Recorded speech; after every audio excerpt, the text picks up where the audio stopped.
शीतला अष्टमी पर क्या करें क्या ना करें। शीतला अष्टमी पर्व हिंदू धर्म में अत्यंत महत्वपूर्ण माना जाता है। यह पर्व चैत्र माह के कृष्ण पक्ष की अष्टमी तिथि को मनाया जाता है। इस दिन माता शीतला की पूजा करने से विभिन्न प्रकार के रोगों से रक्षा होती है। ऐसी मान्यता है कि माता शीतला की कृपा से चेचक, खसरा, बुखार और अन्य संक्रामक बीमारियों से मुक्ति मिलती है। इस पर्व का एक प्रमुख नियम यह है कि इस दिन घरों में चूल्हा नहीं जलाया जाता। इसके बजाय लोग एक दिन पहले बना हुआ भोजन ग्रहण करते हैं, जिसे बासी भोजन कहा जाता है। इस परंपरा के पीछे धार्मिक और वैज्ञानिक दोनों ही मान्यताएं हैं। ऐसा माना जाता है कि ठंडा और बासी भोजन शरीर को शीतलता प्रदान करता है और गर्मियों के मौसम में होने वाली बीमारियों से बचाव करता है। शीतला अष्टमी पर महिलाएं व्रत रखती हैं और माता शीतला की विशेष पूजा अर्चना करती हैं। इस दिन ठंडे जल से स्नान करना शुभ माना जाता है। पूजा के दौरान माता को बासी भोजन का भोग अर्पित किया जाता है। इसमें रोटियां, मीठे चावल, दही और बाजरे की रोटी प्रमुख रूप से शामिल होती हैं। इसके अलावा इस दिन माता को कच्ची लस्सी और मिश्री का भोग भी लगाया जाता है। आइए जानते हैं इस दिन क्या करें क्या ना करें। क्या करें। नंबर 1 दिन पहले ही मीठे चावल बना लें। उसके बाद पूजा की सभी सामग्री तैयार कर लें, जिसमें मीठे चावलों के साथ हल्दी और चने की दाल अवश्य होनी चाहिए। नंबर 2, इस दिन सुबह ठंडे पानी से स्नान करना चाहिए और साफ वस्त्र धारण करके अंधेरे में जहाँ पर होली जलाई गई हो उस स्थान पर जाना चाहिए। नंबर 3, इसके बाद वहीं पर आटा गूंथ कर 2 आटे के दीपक बनाएं और उसमें घी की बाती डुबोकर लगाएं। नंबर 4, यह दीपक बिना जलाए उस होली वाले स्थान पर रख दें और मीठे चावल, चने की दाल और हल्दी भी चढ़ाएं और उसके बाद जल चढ़ाएं। नंबर 5, इसके बाद मंदिर जाकर माता शीतला की पूजा करें। सबसे पहले माता शीतला को हल्दी और रोली का तिलक लगाएं। नंबर 6, माता शीतला का तिलक करने के बाद काजल, मेहंदी, लच्छा और वस्त्र अर्पित करें। 3 खंडवारे का सामान अर्पित करें। नंबर 7, इसके बाद माता शीतला की कथा अवश्य पढ़ें या सुनें। नंबर 8, कथा पढ़ने के बाद माता शीतला को भी मीठे चावलों का भोग लगाएं। नंबर 9, इसके बाद माता शीतला की आटे का दीपक जलाकर आरती उतारें। नंबर 10, आरती उतारने के बाद माता शीतला को जल अर्पित करें और उसकी कुछ बूंदें अपने ऊपर भी डालें।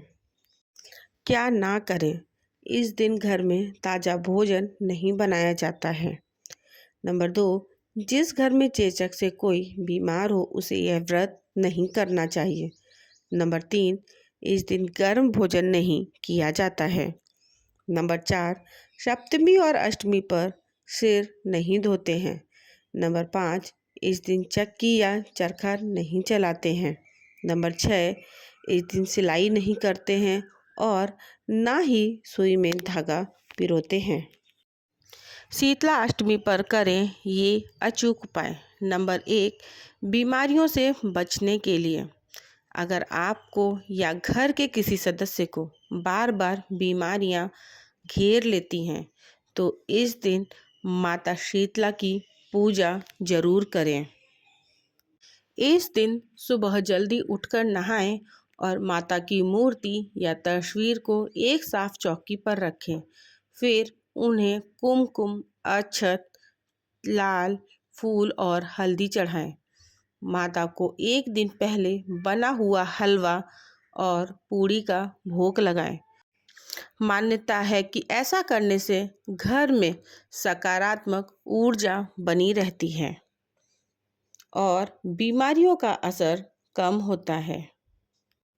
घर में सुख समृद्धि के लिए अगर आप चाहते हैं कि आपके घर में हमेशा सुख समृद्धि बनी रहे, तो शीतला अष्टमी के दिन माता शीतला को जल अर्पित करें और थोड़ा पानी बचा कर रखें। इस पानी को घर के हर कमरे में और दरवाजे के पास छिड़कें। माना जाता है कि ऐसा करने से बुरी शक्तियाँ दूर होती हैं और घर में बरकत बनी रहती है। साथ ही इस दिन गाय को रोटी खिलाना भी बहुत शुभ माना जाता है। इससे आर्थिक परेशानियां दूर होती हैं और घर में खुशहाली आती है। नंबर 3, मानसिक तनाव से छुटकारा पाने के लिए अगर आपको बार बार टेंशन होती है या मन में नकारात्मक विचार आते हैं, तो शीतला अष्टमी के दिन नीम के पेड़ की पूजा करें। सुबह स्नान करके गुड़, चावल, हल्दी, लौंग और फूल लेकर नीम के पेड़ के नीचे जाएं और वहां जल चढ़ाएं। इसके बाद पेड़ की 7 बार परिक्रमा करें और माता शीतला से प्रार्थना करें कि वे आपके जीवन से तनाव और बुरी सोच को दूर करें। इससे दिमाग शांत हो सकता है और जीवन में नई ऊर्जा आती है। नंबर 4, दान दक्षिणा जरूर दें। शीतला अष्टमी के मौके पर किसी कुम्हारन को जरूरत का सामान और दान दक्षिणा जरूर दें, क्योंकि यह इस दिन के अनुष्ठान का अहम हिस्सा माना जाता है। कहते हैं कि जब तक कुम्हारन कुछ नहीं खाती है, तब तक शीतला माता की पूजा का फल प्राप्त नहीं होता है। नंबर 5, करें इस मंत्र का जाप। सभी कष्टों से मुक्ति के लिए शीतला अष्टमी पर ओम ह्रीम श्रीम शीतलाय नमः मंत्र का जाप करें। ऐसा करने से सभी इच्छाओं की पूर्ति होती है। दोस्तों, आपको यह जानकारी कैसी लगी? यह तमाम जानकारी जन रुचि को ध्यान में रखकर दी जा रही है। ज्योतिष और धर्म के उपाय और सलाहों को अपनी आस्था और विश्वास पर आजमाएं। वीडियो का उद्देश्य मात्र आपको बेहतर सलाह देना है। इस संदर्भ में हम किसी प्रकार का कोई दावा नहीं करते हैं। दोस्तों, वीडियो अच्छी लगी हो तो लाइक करें और अगर आप हमारे चैनल पर नए हैं तो चैनल को सब्सक्राइब जरूर करें और कमेंट बॉक्स में जय शीतला माँ जरूर लिखें। धन्यवाद।